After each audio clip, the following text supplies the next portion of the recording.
What's good, everybody? This is Inside the Green Room with Danny Chill. Green. Chill. I'm Harrison Sanford. Thank you for tuning in. We're going to ask you guys to please like, subscribe, rate, review, all the good things to keep this program going. We very much appreciate it. If you are watching us on YouTube, best believe you can listen to us using any of your favorite podcast apps, including the Audacy app. And if you're using a podcast app, check us out on YouTube or check us out on our Instagram page as well. Thank you for tuning in. Let's get right into business. But first, before we talk about Jimmy Butler, the trading deadline, and all that's going on in the National Basketball Association, Danny, I'm going to keep it real. I am a New Yorker through and through. I love this place with all of my heart. But I am at the point now, bro, where enough is enough is enough. Part of me really wants to get up out of here. And it's not just about the congestion tolls that people are paying to move in and out of the city, $9 to get in, $9 to get out, but it's the damn cold, bro. I am shivering. It doesn't matter what I do, my ass is freezing, and I can't take it no more. Yeah, bro. It's that we're at that age, where sounds are too loud. We got to make sure the body, you know what I'm saying? Like I was talking to wife, like kids are just, they never get quiet. Kids just get louder and louder. When you know you're getting older, it's like when it bothers you. Like, why is it so loud? Mm-hmm. Why is the TV so loud? Why are kids so loud? Let's say probably 30s, 35. After that point, then you start worrying about the body, the cold, the weather. Like when we were younger, we didn't care about the weather. But now it's like, we need a nice warm beach. We need peace of mind. We need just clear skies. That really changes your mood. And the cold, man, slaps you in the face when you wake up in the morning when it's like below 30. Over here, cold for us is like, 50s, 60s. Out there, I landed in Philly last week. And I was like, what the hell is this? Don't even have a jacket for that type of cold. It was like, high 20s, low 30s. I'm like, nah, this ain't it, bro. I can visit this. But living in it, absolutely not. No, man. And it's so, and I think I learned from last year when I was here during the winter that I needed, regardless of how cold it is outside, you still need to step outside because you got to get your sunlight. You got to get your vitamin D. So I still make an effort to go out there every day. And it's just like, bruh, I don't want to. This is so bitter cold. I don't have a desire to do that, but nonetheless, you do what you got to do. Spring is coming soon enough. I also want to say this, Danny. I've known you for a long time, and I have, how would I say this? I wasn't the most trustworthy of your entertainment suggestions, your movie suggestions, your TV suggestions, but I must say, in 2025, you've been on point. You've been on point. I can't hold you. Lioness, absolutely fire. I've already finished the 2 seasons. I'm disappointed now I gotta wait. And then you recommended American Primeval on Netflix the other day. Already done and already watched and done. It was tremendous, and I think I learned a lot. I went down on a whole big rabbit hole about Brigham Young. After watching American Primeval. 2 very, very, very good shows. You're off to a great start, my friend. I'm going to be looking for another one soon. I know. Now the pressure's on. But no, those are excellent shows. Unbelievable. Those are shows I feel like I would watch a second time because then you would see more and, like you said, learn more, especially American Primeval.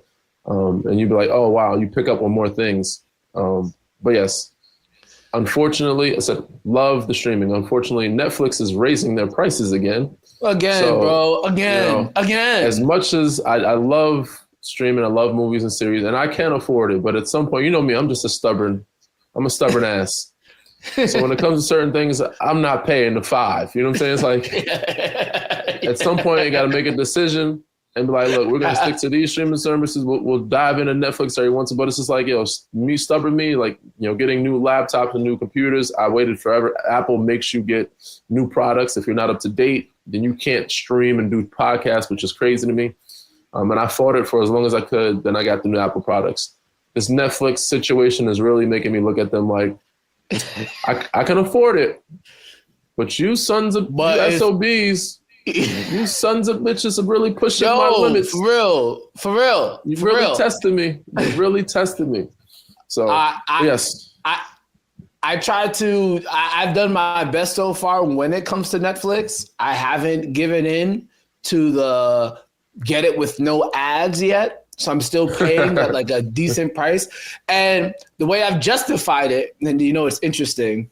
I saw this on the internet the other day. They were talking about try raw dog. You know how, last summer or last year, there was this trend of raw dogging a flight, like getting on a flight and not using your phone, not using any technology, just looking at the seat in front of you. They called it raw dogging a flight. Yeah, I've never heard that. That's interesting. I don't think I could ever do that. I could do without like some TV movies, but I would need some internet, phone, music, something.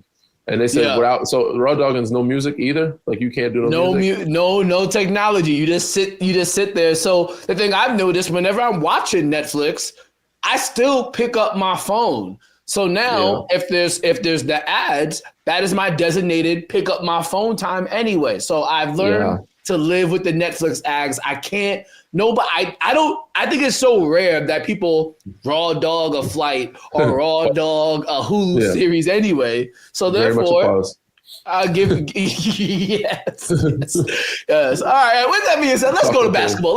Basketball. Yeah. Yes.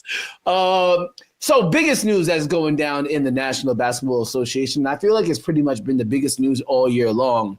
One, Jimmy Butler. If you guys don't know the circumstance, I'll give you a quick breakdown real quick.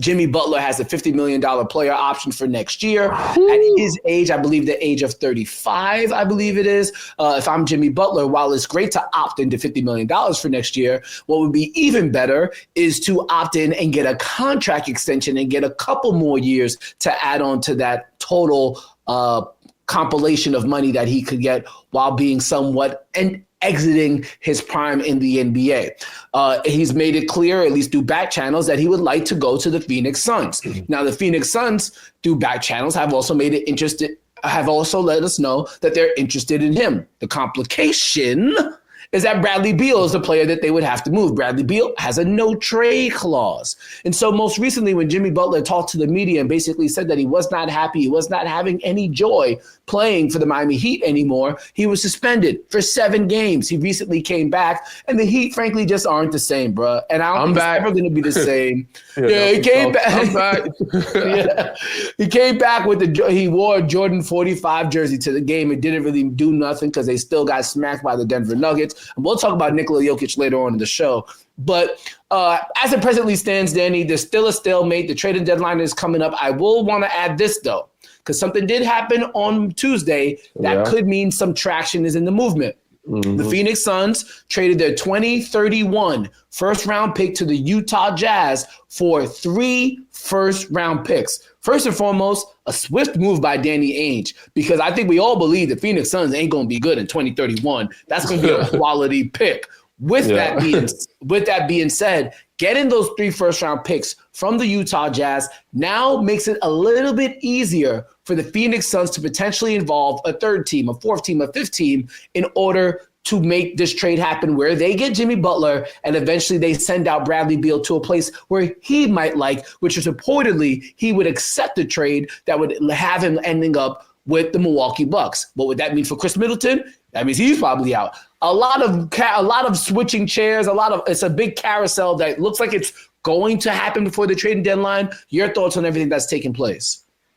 Very great breakdown, by the way, H. I didn't know you had all the information so smoothly. We locked in. But I knew Bradley Beal was only waiving his trade clause for certain teams. I know Milwaukee Bucks was in intention for him.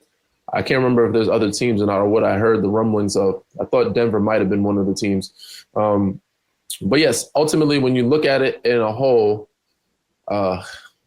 this is bad for business for Phoenix. It doesn't look great all the way around.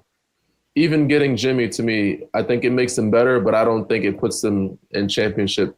Yeah, how much better does it actually make them? So getting the picks, all the moves all around that they're doing, which said it makes sense to be able to get Jimmy or move him, but I think it's just bad moves by Phoenix. Ultimately, the pick that you're giving up for this to happen, and to ultimately sounds like, in my mind, when I look at it, looks like you're going to blow it up in a year or two. Like, you're going to get Jimmy, you're going to extend him. Ultimately, we don't know what's going to happen. You might have the same complications with Jimmy in the next year or two after the extension happens. And if you're not winning in those 2 years, KD is now older. Jimmy's now older. The only piece that you have left that's worthy enough to do something with is Book, and he's probably going to want out as well. So you're going to have to blow it up. And now the pick that you need is gone. Ain't going to be there, yeah. And the picks that you had, the picks that you got to get them are all gone. So all these picks are pretty much gone that you're going to have or use or need in the future. And it's looking like Phoenix is going to be back to their old ways and going to be there for a little while longer. But the good thing is with today's NBA, you can turn around pretty quickly. So, but it looks like they're getting rid of a lot of their future. They're going to get rid of a lot of it. So only thing they can hope for is when they do blow it up is that they get some picks back in return when they do try to move those guys, which it's going to be hard because they're going to be older. This is the thing about the NBA, and it seems so easy to execute, but it takes a modicum of discipline in order to actually see the fruits come to bear. Mm-hmm. If you look at a team like the Boston Celtics, time after time after time after time, as Jason Tatum and Jaylen Brown were coming together and going through the growing pains, we heard trade for this player. They don't work. Trade for that player. Expedite the process. End of the day, they stayed with their two guys. They built around it, and it eventually got to where it needed to be.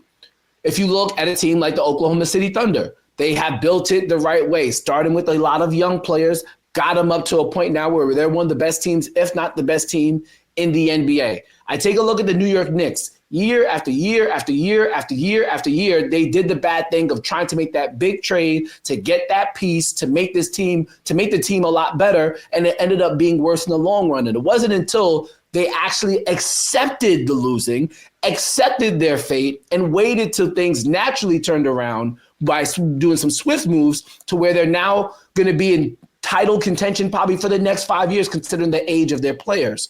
And I say that because the Phoenix Suns, not too long ago, were in the NBA Finals. And that team was built off of Devin Booker, Cam Johnson, and Mikal Bridges. Yes, you had CP3, who's still a productive player, by the way. CP3 was there, but he's somebody you could have kept on the roster or made another swift move involving him. And yes, there were rumblings that they weren't getting along with DeAndre Ayton, but you could see DeAndre Ayton still could have netted you some positive returns on the market, whether it be some picks, whether it be another young player, whoever it could have been, you could have gotten something for it. But I think there's this pressure that sometimes ownership, general front offices have, whether it's them individually or they're getting pressure from other forces, they try to expedite the process.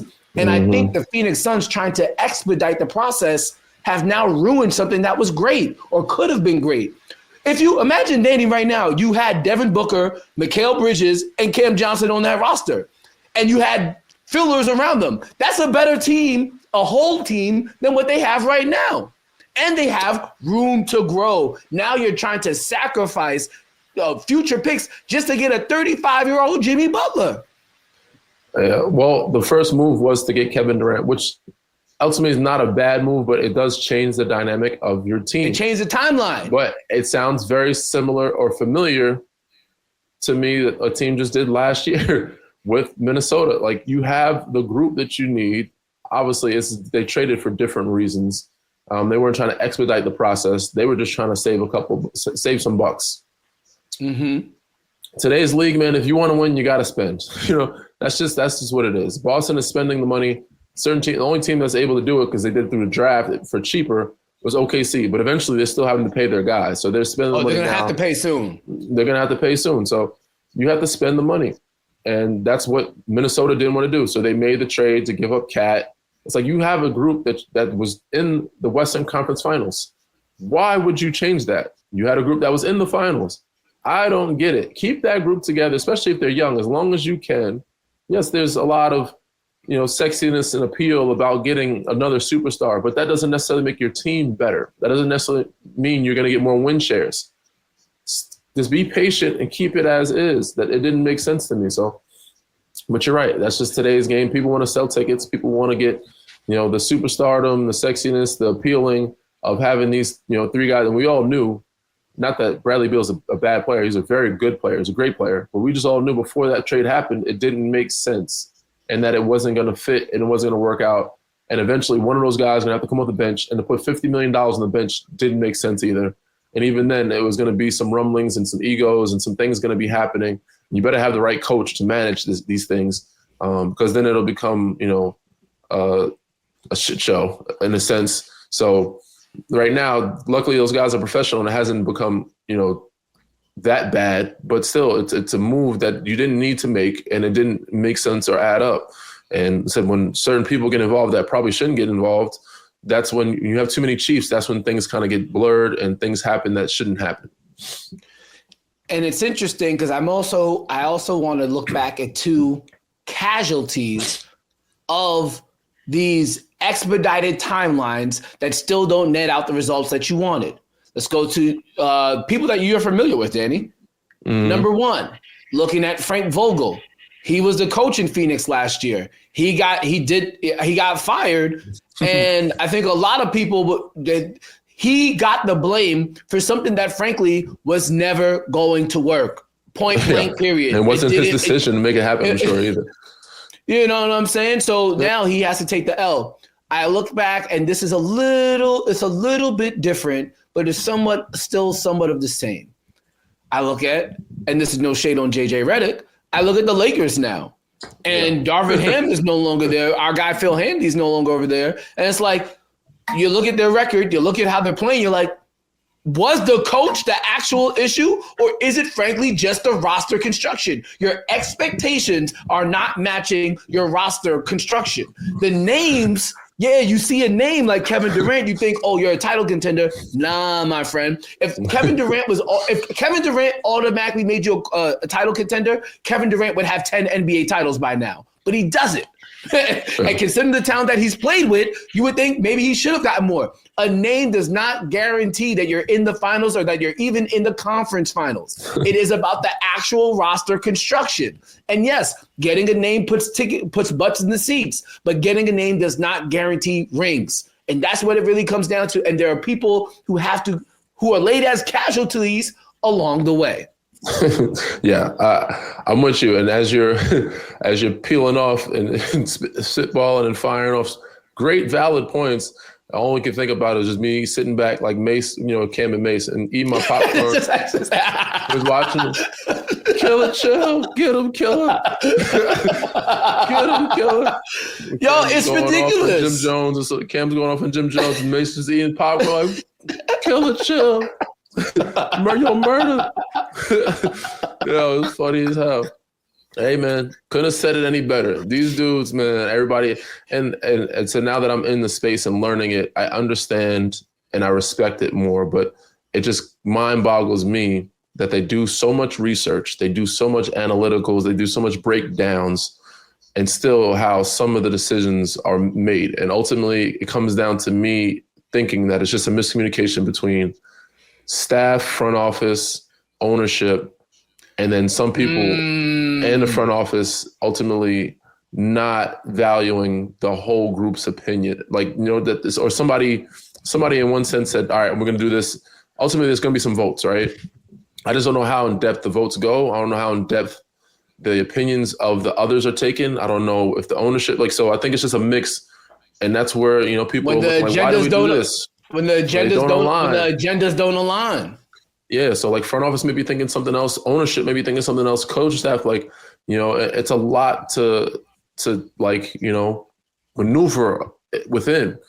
And I can't. And I said it sucks that when things go wrong, they look at the coaching staff first, then they go to the player, then they go back to the coaching staff, then they go to the front office maybe, and then maybe ownership. But it's you don't know whose decision it was, you don't know when or how it came about, and ultimately Frank Vogel caught the stray. I said he was a victim of it. He caught the tail. He caught the short end of the stick, and then some other players, I'm sure as well, that had to get up and move and dip out. That probably were in a good situation that could have kept them, afloat, and it kept them in really good, playoff contention every year. Now they're in a space where they have big names and good pieces, but they're always looking like they're in the play-in for the most part, like every year. Yeah. It's a sad state of affairs when things don't align, and that is what happens a lot of times in the NBA, and it's becoming more and more evident as we're seeing some of these moves that take place. And I'm just going to predict it now, Danny, and maybe you can give your prediction too. Some way, somehow, Jimmy Butler is going to end up on the Phoenix Suns, and I promise you this: they still won't make the Western Conference Finals. Yeah. They're just not that good. And frankly, the way that I've been watching them play recently, they don't play a beautiful brand of basketball. No, they don't play great basketball. There's only two teams that really do play that good brand of basketball. It's Cleveland and OKC. Other team, Boston at times. Boston plays really good brand of basketball at times. Yeah, they do. They do live and die by the three. But there's very few teams that play a good brand of basketball. But if you're not going to play a good brand of basketball, you better have two guys that can really kill you and everybody knows their role around it, like a Dallas. Like when Minnesota played a good brand of basketball, but Cat and Ant at the same time, and then you had Naz Reid coming in, chipping in, Mikal Alexander-Walker coming off the bench. Like they were playing great defense though, Danny, but they were playing great defense. Yeah, yes. You got to be – if I look at the Phoenix Suns, they're not elite at anything, point blank. Yes. And getting Jimmy Butler is not going to make them more elite at anything either. And I could say in some ways he's going to condense the floor for Devin Booker and Kevin Durant. You're going to get rid of one problem and just create another. Well, it is what it is. The saga, but hey, you get the headlines though. Yeah, you do. You get talked about. Anyways, moving along. And if that's your goal, well then congratulations. When we come back on Inside the Green Room, it is the trading deadline. It is creeping up on us. So when we come back, we'll look at some players that should be moved. We'll look at buyers and sellers in the marketplace, that and much more on Inside the Green Room.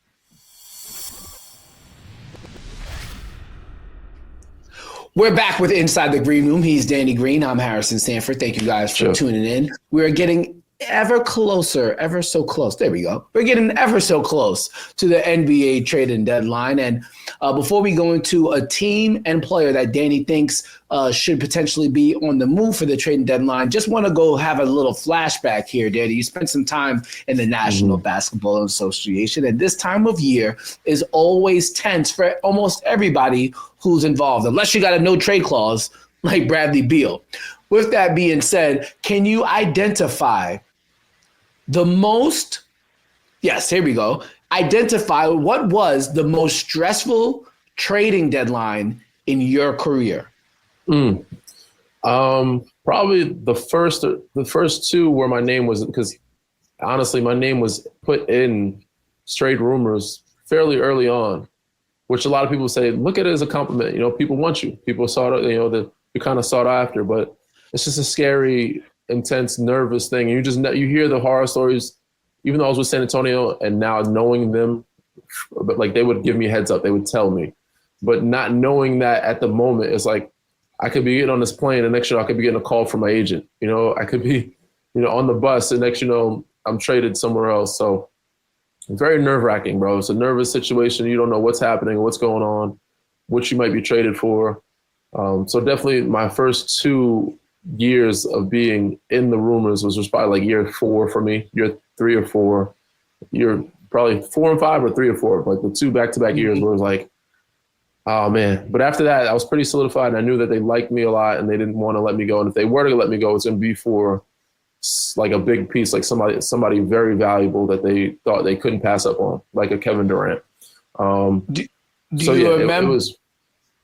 you remember during those 2 years, do you remember one of the trades that was suggested or one of the players that was involved in the trade?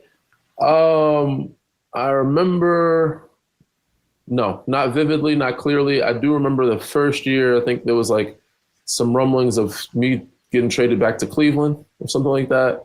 For who? I don't recall who was there at the time or for what. It was just, hearsay. Back then, social media wasn't big as well. So like Twitter and Instagram. Yeah, I can only imagine now.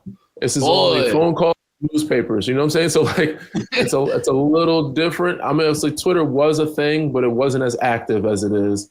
You weren't getting the news and the feeds that fast. Instagram was around. Like I said, these things are very new, so it wasn't like that. You can't just read and see what's happening. Yeah. You got to wait for phone calls. So you got to go out back and then, search you it. didn't have the information like we have now. Like you don't know whose name is in what. You just know like, oh, you might be Memphis is interested. It's like, all right, who the hell, would I be traded for? So there was some rumblings of certain teams, but I don't remember players because I didn't have that information like I have today. Yeah, I can only imagine what it's like. All right, with that being said, again, the trade deadline is inching towards us. So, Danny, if you could name one player that you would like to see moved at the trading deadline. Man, there's a lot of guys on the list that I think need some fresh air. I don't know if you've seen the Paul Pierce and Kevin Garnett segment, but ultimately it has to come down. You could only name one. Yes, it ultimately comes down to the teams, right? Which are the top teams that need to be sellers? What teams need to just blow it up, start over, and just kind of just hit a reset button? And ultimately, right now, I think it's the Lakers, man. I mean, and on that fresh air teams, probably Anthony Davis. He probably needs to find a place. Because right now they're just not looking good at all. But that's not happening.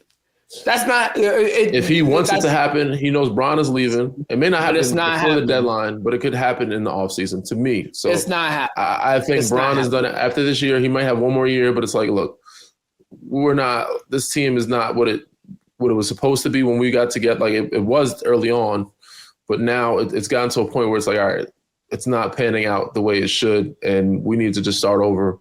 Lakers need to be sellers. They need to move Anthony. Like he should be the one. Like, all right, I need to find it. He still has very good prime years of himself to give to a team and win another one. I think he's one of the guys that needs to be on the move. And instead, it's not happening. It's not happening. If you're looking for a realistic player that might move.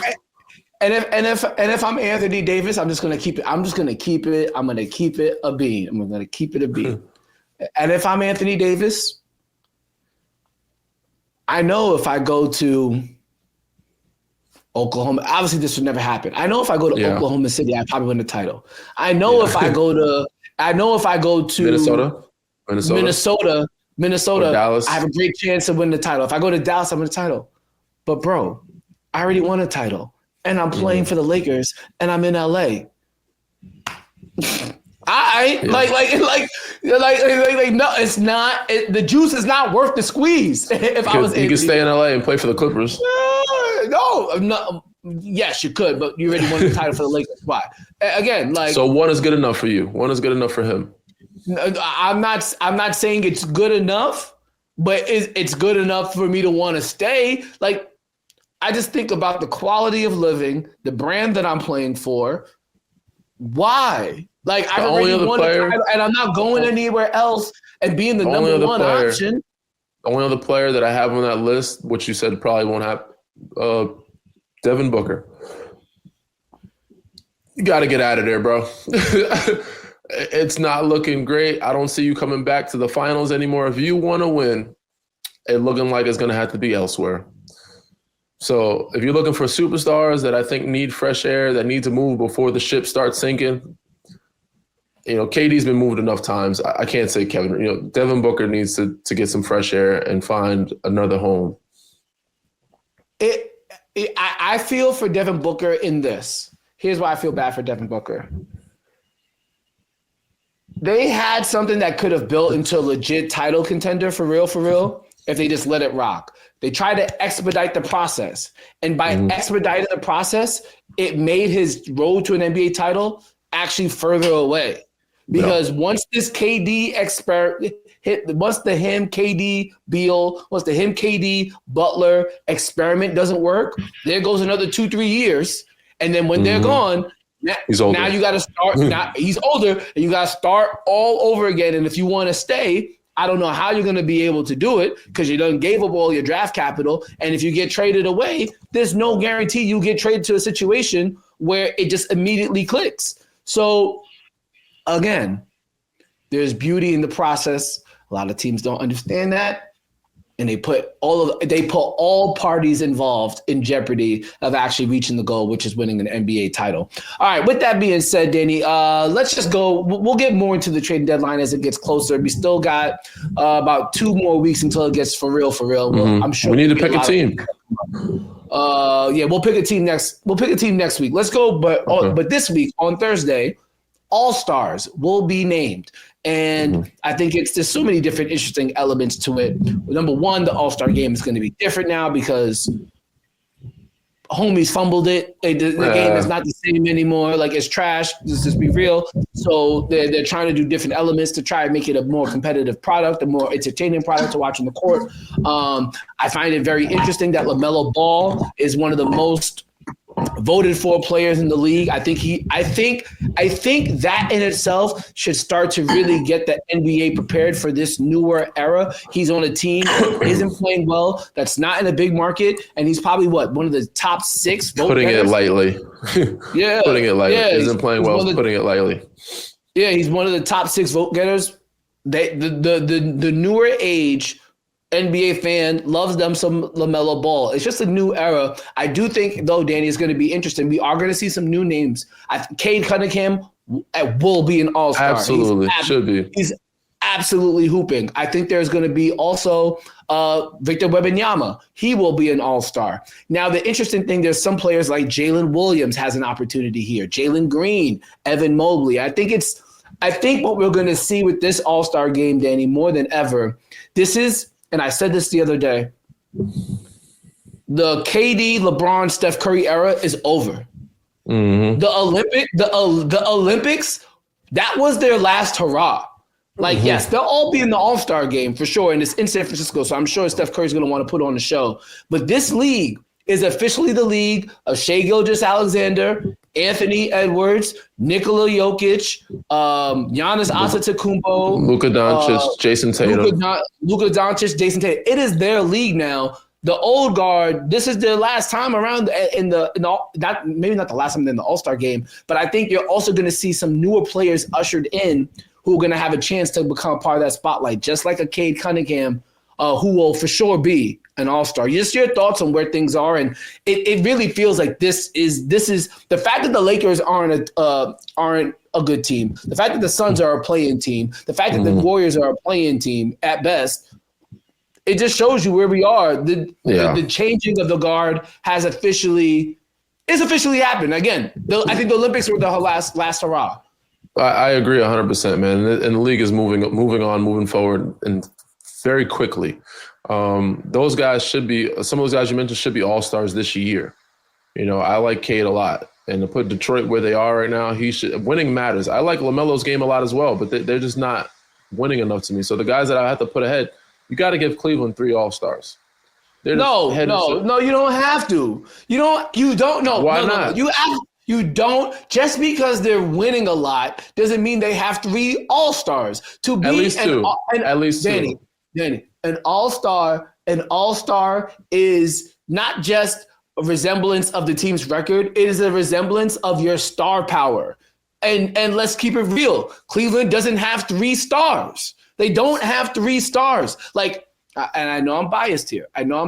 So Golden State. I would rather have Jalen Brunson and Karl Anthony Towns are more deserving than any 2 players on the Cleveland Cavaliers, because they are star players. They can still make star numbers. No, of course, no, and they will definitely make it for sure. Yeah. I'm just saying, I want to buck back at the notion that just because your team is winning, that you deserve a certain number of all-stars. This is an all-star game. This is not the best team game. This is the all-star game. Winning matters in most awards, almost every award. And when you're presented an all-star, because you're the best team for a reason. And I think OKC should get 2 and Cleveland should get at least 2. You can't tell me they can't get 2. We had times where Golden State can get 2. They can get 2, but they don't. Golden State get 4. Like, you know what I'm saying? Because they had 4 all-stars. Because they were actually all-stars. Draymond's numbers were good enough to be an all-star? All right. Come on now. They were winning. That's the reason why Draymond was an all-star. It wasn't because he was a star, it was because they won. So considering that fact that they were winning, those teams should be, because Jalen Williams should be an all-star. I don't care what his numbers are. Yes, they are winning. He's an Evan all-star. Mobley should be an all-star. No, he's not an all-star. He's not an all-star. He's not a star. He's not a like. He's There's a lot of guys that aren't stars that make the All-Star game, bro. That's just the fact. I'm not saying that's okay. And maybe that mentality of just putting guys who are on winning teams on the court is the reason why the All-Star game sucks. No, like, it's because nobody wants to compete.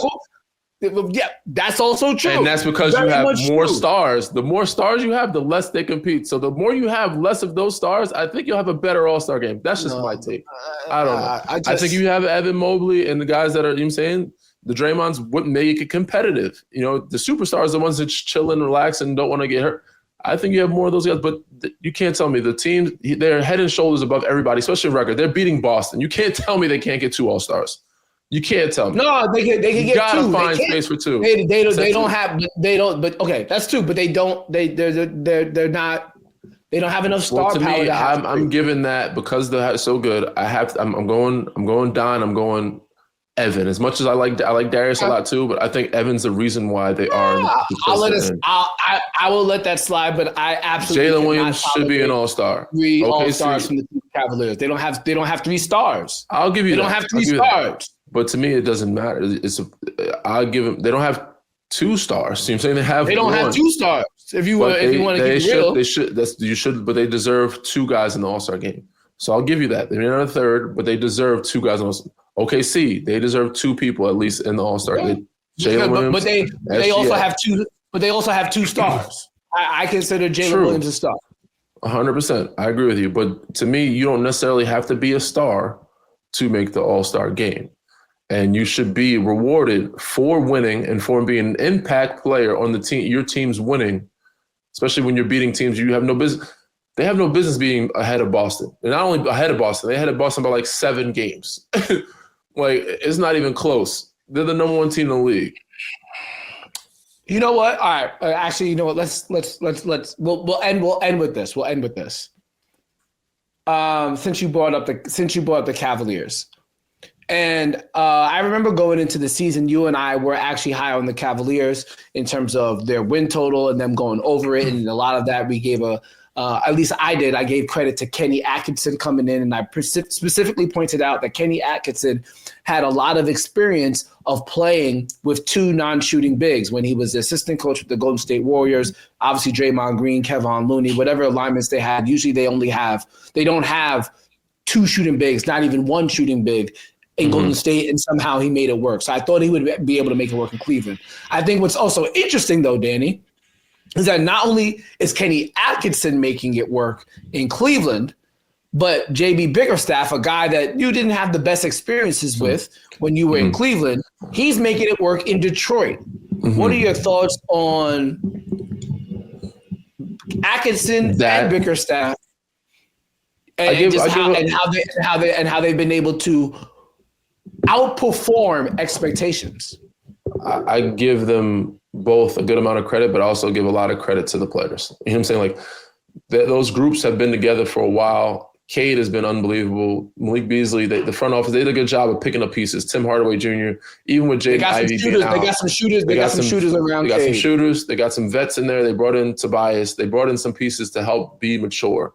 And I think JB, even though I may not be the biggest fan, I think he's the right guy for the job when it comes to like a rebuild situation or a team that's kind of building up. You know, he does a lot of repetition. He does a lot of the small details. And I think that helps for groups like that. Now, when it comes to like a team that's trying to win now, I think he's very new to the playoff series that I played with him. It was one of his first, might have been his first exact playoff series. So it was new to him. I just don't think he was ready for that yet. So, you know, I can't knock him, but for the group like he has with he's with now in Detroit and rebuild situation, I think he's perfect for that type of job because he was that type of guy when Cleveland, before they are who they are now, he was that type of guy. So I give them a lot of credit, man. They've done an amazing job of putting themselves in positions and spots that nobody expected. So they deserve their flowers. They deserve a lot of credit for putting those groups together. Also, just figuring out with injuries, with health issues, and then winning some games. I said Detroit's well past the winning game mark they had last year, and there's still more games to go. And with the way Cade's balling, I could see them continuing, to win more games.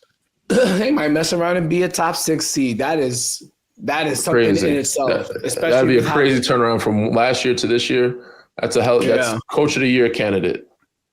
Yeah, for sure. Definitely something to be considered. All right, guys, we got to get up out of here. This has been Inside the Green Room. Enjoy the rest of your day. Enjoy the weekend of basketball, but also, let's keep it real, also enjoy those NFL games. It's going to be crazy. And I'll say this right now.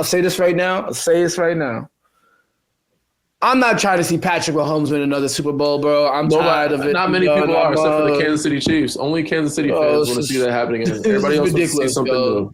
Yeah, he's ridiculous. He's a killer. He's a killer. Stop it now. Stop it. Just we got Josh Allen, get the job done. We are not trying to see Mahomes in the Super Bowl again. Come on now. Somebody get it done. Somebody. That being said, read, rate, subscribe, review. You know what to do. Catch y'all next week. Peace.